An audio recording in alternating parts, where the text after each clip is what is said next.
Just say something. Hi, and welcome to our first video, I guess. I am Benjamin.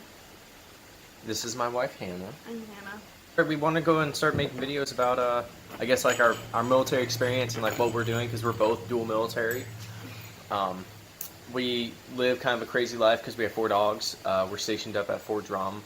We have completely different jobs, so we want to kind of give our perspective on like the male, female side of the military and the different types of jobs that we do. So I guess, I don't know, I'll start. So, sorry. So like, I've been in the military now for 3 years if you're counting my National Guard service. I joined September 9th, 2015 to join the Idaho National Guard as a combat medic. I left for basic training March 16th, 14th, March 14th. March 14th? March 14th. I graduated basic training, or sorry, AIT, September 16th down in Fort Sam Houston. It's a 4.5 month training down in Fort Sam Houston, then the 2.5 months of basic training. So let's see. So I started off National Guard. I did that for about a year and a half, 2 years, and then August of 2017, I decided to go ahead and go active duty. I turned in a 368 conditional release form to go active duty, and I chose Fort Drum as my duty station. So that's kind of where I'm at now, and I've been here for a year. Okay, I don't remember dates as well as he does, but I swore in on the May 22nd of 2017 and went to basic training the day after. It's the 23rd. I was there until August of 2017 and then went to Fort Lee for AIT for 10 weeks and then moved up to Fort Drum with him. I'm a 27 Delta, which is a paralegal specialist, and I don't know if he said it, but he's a 68 Whiskey, which is a combat medic. Yeah. Completely different jobs. He's attached to the infantry. I'm attached to an aviation unit. Oh yeah. So we have completely different ways of how we see the Army. Different ways of life. Also, I went to Fort Jackson for basic training, and she went to Fort Sill for basic training. And everyone thinks like, oh, basic training is just basic training, but Matterport, the duty station, is a completely different experience of it. It's insane.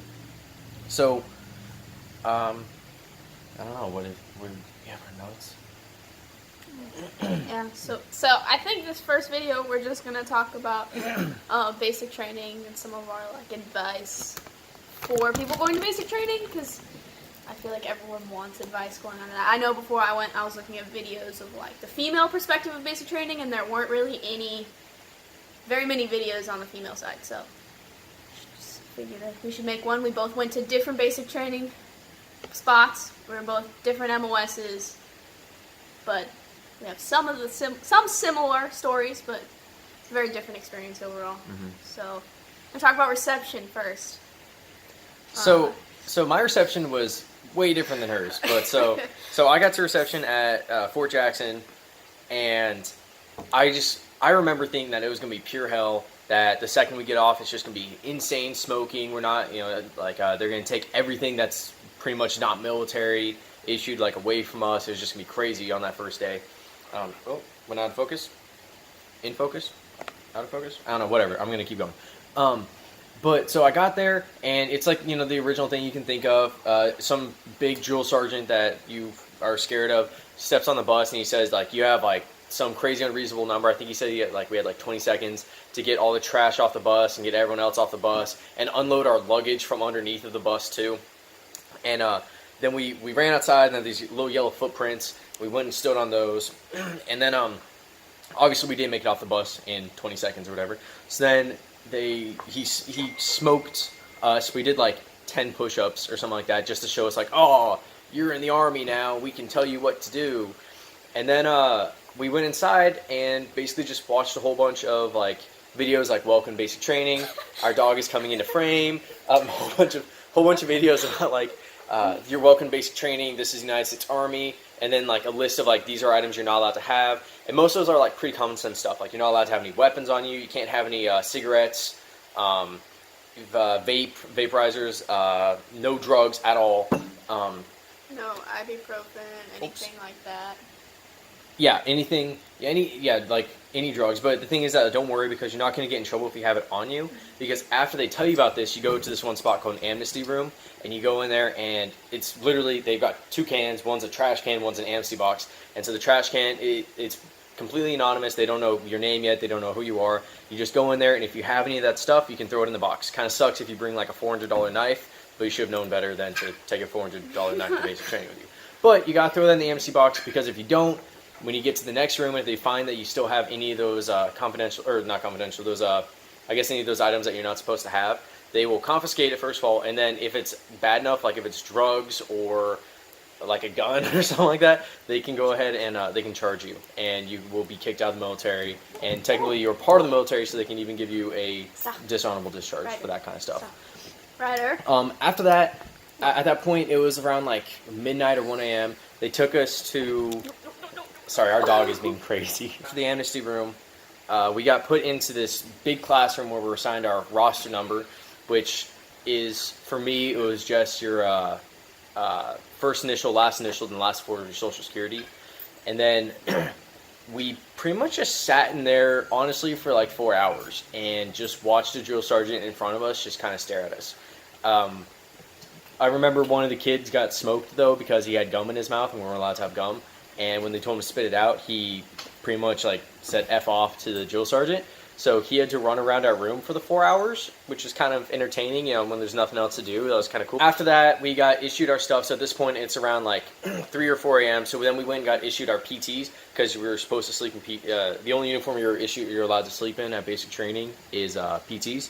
So at that point, it was around, once we all got our PTs issued to us, it was about 5:30 in the morning, and our drill sergeant said, like, well, congrats, it's now time for wake up. So we woke up and went and got chow.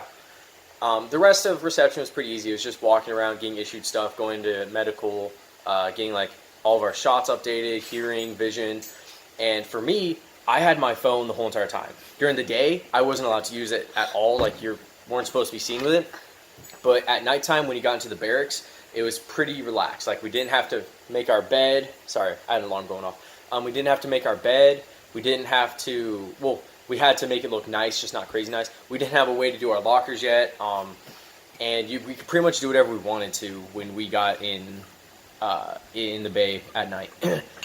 So I had my phone, which was awesome. So I was able to text my wife at night and call her and all for the last few days of reception. And also, my reception was only 6 days compared to your 10, I believe, right? Well, yours was long, okay. But so, and then so once we got all of our stuff issued to us, we packed all of our stuff up, went downstairs, and we pretty much, out of focus. In focus, out of focus. All right, so we pretty much, we moved all of our stuff downstairs, we loaded on the buses, and then it was Shark Attack Day. So that's my reception. It was pretty easy as long as you kind of kept your head down. Hers was way different. So when I got to basic training, it was sort of a similar thing. You know, drill sergeant walks on the bus. You know, you'll say yes, drill sergeant, no, drill sergeant. You know, from here on out, if you see anyone with his hat on, you're gonna refer to them as drill sergeant. And then you get off the bus. We didn't have yellow footprints, unfortunately. It's really sad. And then we went upstairs to some classroom that they had. We started filling out paperwork, and then they told us to take our phones out, and then that night we had to call. You know, we got one phone call, and we got about 60 seconds, and we had to tell them that we were getting our phones taken away for the next 10 weeks. So we got our phones taken away the night we arrived to reception. I didn't have it the whole time, which was very painful for me, because I was at reception for 2 weeks. And basically the same thing with him. You know, we stayed up for like the first 24 to like 48 hours. We didn't really sleep. But you just kind of go to chow, then you go in process, and then you go to chow for lunch, and then you go in process, and then you go to chow, and then you come back. And you do have like a final formation. And that's basically what our days were. But I went in the middle of the summer to Fort Sill, which is where they were sending majority of the split ops.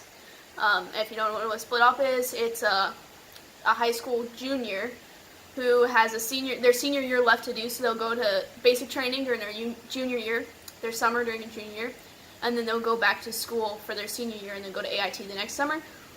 Well, they were all coming through when I was going to basic training, So they all got priority shipment to their companies.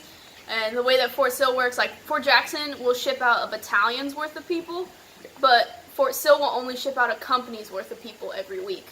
So there were only 60 female slots every single week. So that left the active duty people who didn't have a hard slot AIT that like could kind of go to any class date, pushed to the back of the roster. So I was pushed to the back of the roster, and I had to spend an extra 7 days in reception. And after you in process, you literally have nothing to do all day. And we just sat there and read our blue book, which is like this little book they give you about all the soldiering skills and stuff. I read that for about 14 days straight. And you'll read that every single day when you get to your company as well. I would go into the latrine, went to the bathroom, and take naps. Because there was nothing else to do. I would go hang out in like the hair salon. I would go, we'd go on like random details. We'd like go fill ice bags for like all the, well, I was at Fort Sill, so there were batteries, but companies. And we did like some recycling one time. It was really boring. It was really boring, basically. But when I finally, got to ship to basic training, it was a lot better. So I technically actually spent 12 weeks at basic training, when most people spend 10. Yeah. So it was something else. Hold over.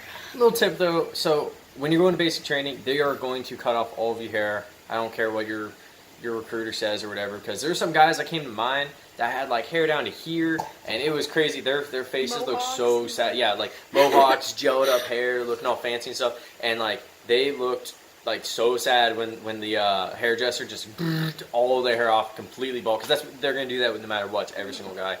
Also, don't bring any like wheeled luggage. Bring a backpack. You don't need like a lot. You literally need like one pair of jeans, like underwear and a shirt, because you're never gonna wear that except for when you leave. And the only reason why they tell you to pack this is for emergencies only. So if you have a family member that dies and you need to travel and you can't travel in uniform, then they tell you to wear your civilian clothes. Yeah, that's the only time. You should show up wearing civilian clothes. So like you wear civilian clothes there. I wore like a pair of tennis shoes, some jeans, and like a t-shirt, and then I had an extra pair of jeans and an extra t-shirt packed, and then like an extra pair of my goodness. Our dog just are you okay? all right, little grumpy. Our puppy just bonked his head and got mad.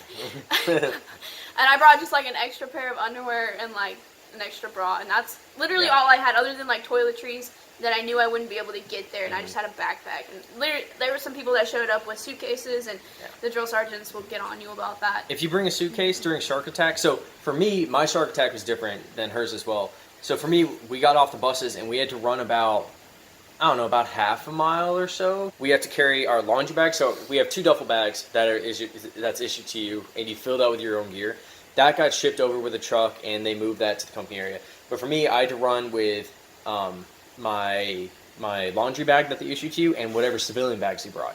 So for some people that brought their luggage, you can't roll your luggage when you're in shark attack. You have to carry it. So now they're carrying this square luggage. Or some people who brought like huge backpacks, you're not allowed to wear your backpacks. You have to carry it in your arms. So for those people, it completely sucked. And like I saw those people falling out. I saw them falling on their faces, and it was kind of funny. Yeah, so don't bring luggage. And your recruiter will tell you to kind of dress fancy. He might tell you to dress fancy on your way to reception. Don't do it. I saw a guy wearing a full suit and like a bow tie and like it was just don't wear anything that like screams like I'm in the army, because they'll make fun of you for that and probably smoke you. Just wear like a plain t-shirt and some jeans. If it's hot out, you can wear shorts. Not short shorts. Not short shorts. Don't wear short shorts if you're a female. Just wear normal shorts. And if you're a dude, don't wear baggy ass basketball shorts. Just wear some decent cargo shorts. Yeah, you might look like a dad, but just do it.